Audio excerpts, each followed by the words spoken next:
Welcome back.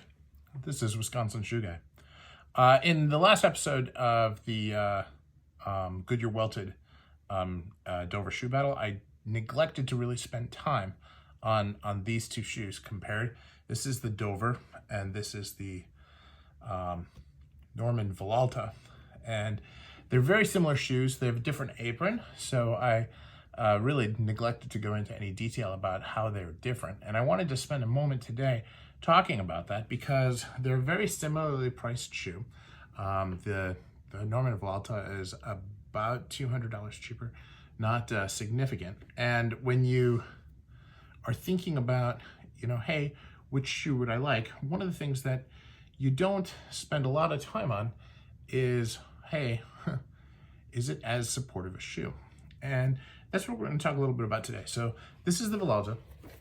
Now, if you feel the heel counters, right, they're very loose in here. Now, the heel on this is quite different from a design standpoint. So you have the heel counter, it starts right before the heel, and this is the internal counter, and then goes here. You can see here it has a traditional cap, but on the inside, it's completely different, making this very unique and a very stylish design. Makes it look like it has, a double top line, and then here it's just one.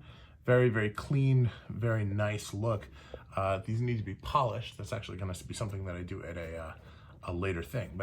And then in the top, it has a counter up here, which is holding this together, and it starts way up here. And then you can see from a wear perspective, the sole provides a lot of flexibility.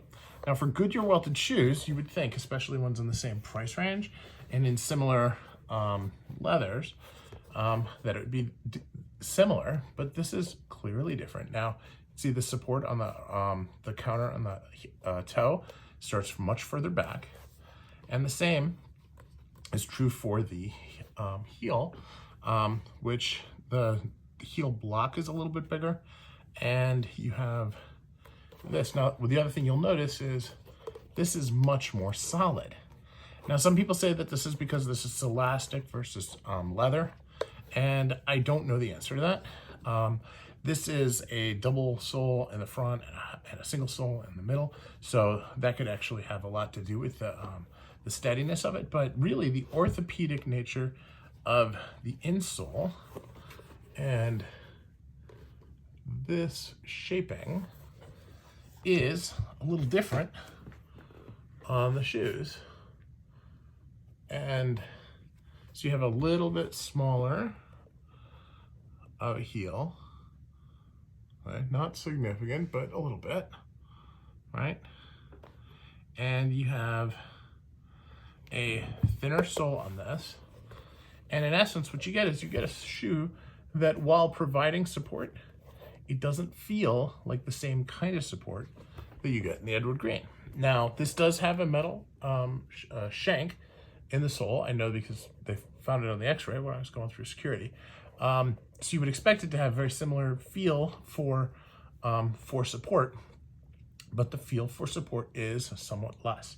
So I want that to be something that you think about as you're looking at the shoes. I would say these are going to be, your classic UK 20-hour shoes, ones that will feel good all day, every day. Just put them in a rotation and you can wear nothing but these two shoes and you'll be fine, right? Where this is a great shoe for a business meeting, for a business dinner, that type of thing, but not something that I would wear necessarily to both on the same day with a lot of travel and a lot of walking. It just doesn't seem to hold up and feel as supportive to the same degree. So food for thought. And now I'm going to focus on cleaning the shoe.